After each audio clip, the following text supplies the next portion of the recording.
Hi everybody, welcome back to my channel. This is Oliver Wiedmaier, founder of Voyage Trading Group. Today I want to discuss high ADR stocks, where to place stop loss, and I want to try to shift your thinking when it comes to when a stock is extended or when a stock is not extended. I think it's very important to understand that when a stock is breaking out, it's going to appear extended because it's having a range expansion. That's what a breakout is. If you buy while it's still in that base and it hasn't come out of that base yet, then it's not broken out yet. And so that causes for a lot of high failure rate. And so I think what happens is just waiting a little bit for it to actually come out and actually break out gets people a little bit nervous because they think, oh my God, the stock is extended. But if you use something like an ADR to really quantify the stop loss relatively, then it will shift your thinking of what is extended and what is not extended. But also, you need to build the confidence to buy a little bit, quote, extended, because once you understand why it's, quote unquote, extended, then you'll be more likely to hit that buy button when you see that a stock is breaking out. So this is a perfect example because I really only trade about 3 different setups. And so CRMD has 3 very clear, very obvious of the setups that I take. The first one would be a gap up, usually because of earnings or because of some sort of catalyst. And so let's say you bought at the end of the day, which I know a lot of people would never buy at the end of the day, but you have to understand that you don't have to use the low of the day all the time. For this particular setup, you could use, just a couple points below the 50-day moving average, and that would put your stop loss at 10%. And so 10% seems really crazy, but the context is that this is a 7% ADR stock. So you're just a little bit more than the ADR. And the context also is it's being accumulated after earnings. Okay, and it's having this really big range expansion. So it's more likely that there's going to be a follow through rather than a sell off in the next day. Of course, it happens, but seeing enough of these setups and really understanding the full picture will give you the confidence. And so as you can see, the stock pauses for 2 days up, in that higher range area. This stop loss never got hit. Okay. But let's say you don't want to buy with a 10% stop loss. Totally understand. That's why I like to trade delay entries. So this delay entry here requires 2 tight days, and then you could have made this. But again, if you would have waited for the breakout, not bought it right here, but actually waited for it to break out, using somewhere up here as kind of that level, that trigger, and then using the low of the day as your stop, your stop would have been 7%. Now, what's the ADR?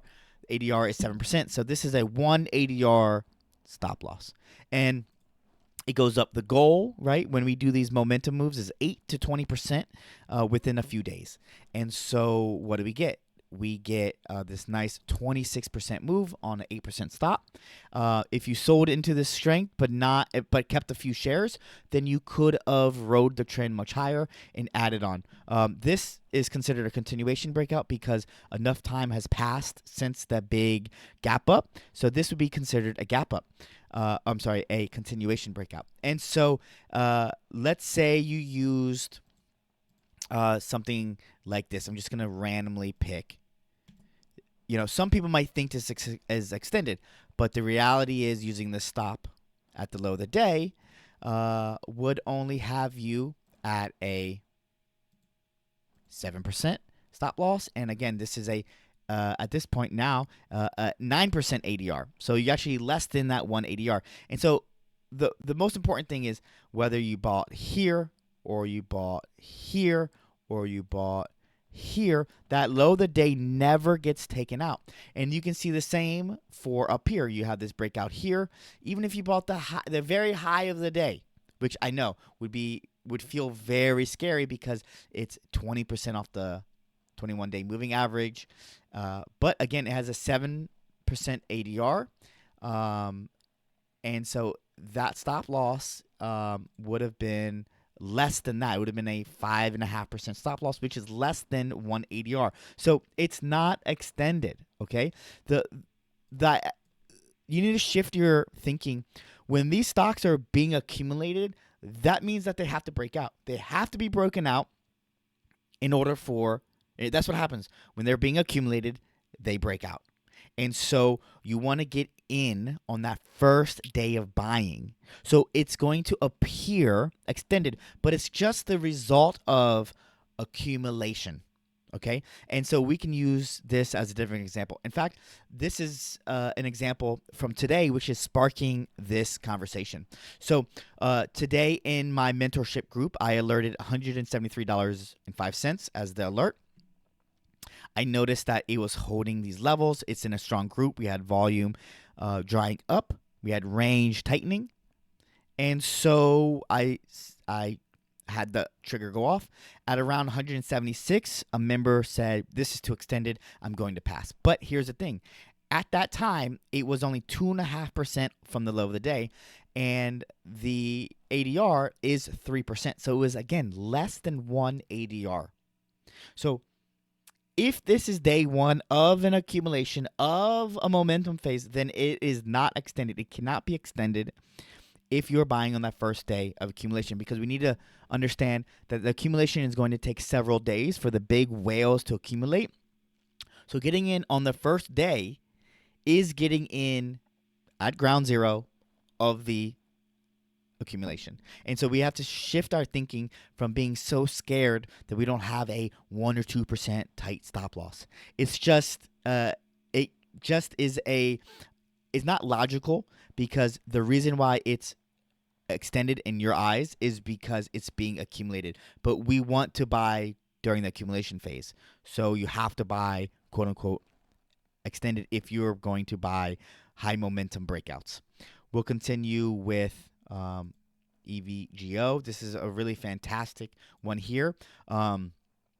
This, just randomly, I just, randomly put this as a entry because it would have been a 16% stop loss, which is crazy. Some people would never in their could even fathom buying a stock and putting a stop loss at 17%. But the reality is, it is a 8% ADR. It's gapping up on the highest volume ever. It had over 2,000% increase in volume. So somebody's buying this. So it's driving the price up, which is causing that price range expansion, which is causing the breakout, which is causing for that, again, that range expansion. And when you get range expansion, that means your stop loss is going to be a little bit wider than what maybe you are used to. But even at a 16% stop loss, you have 50% in about 2 weeks, which is multiples of your risk. The last one we are going to do is AXGN. This is another fantastic example. You have this big gap up. Let's say you don't want to buy here. Understandable. You want to wait 2 to 7 days for a delay entry. You get this delay entry. Okay, so even if you buy at the very high of the day, which I'm not saying you have to, but it would have been a 8% stop loss, okay? And that stop loss never got taken out, okay? If you use this as a trigger, that candle here as a trigger, then your stop loss would have been a little bit smaller, 6%. Some people would still think that this is extended, but the context of this trade is this stock is a 6% ADR stock. Your stop loss is at 6%. That's 1 ADR. So it can't be extended. And again, it's an accumulation phase. So we see it never, ever, ever revisits that low of the day because it's being accumulated, which is causing the price range expansion. So we need to shift our thinking. Let's see, buying it here. 32%. Over 4 times your risk. And so how can we train our eyes? How can we build trust in this? What I do is I run these weekly performance of 20% gain. And so what I'm doing is I'm just going to run through the list and I look at where were those breakouts at? Did those breakouts ever revisit the low of the day? How far away is that low of the day? Is it over 1 ADR? Is it around 1 ADR? And then just run through that, and you need to do that 1,000 times, 10,000 times to build that confidence. And once you do that, you'll see these charts, you'll understand these breakouts, you'll understand accumulation phases, what they look like, and you'll have more confidence to hit that buy button. You can also run 3 months 50% or 6 months 100% scans, and just click through those charts, look at what happened after those big range expansions, after those tight price action, big range expansion that appears to be extended. Is it extended or is it being accumulated? You can't buy extended on the first day of the move. The move is supposed to last 8 to 20%. Buying it on that first day, you're getting in while the roller coaster is leaving the station. I hope you learned something. This is Oliver Wiedmaier, Voyage Trading Group. You want mentorship? There's links down below. If you want just a free Discord and chat and hang out, the link would be down there as well. Follow me on X, Ollie _all caps. Love you. Peace.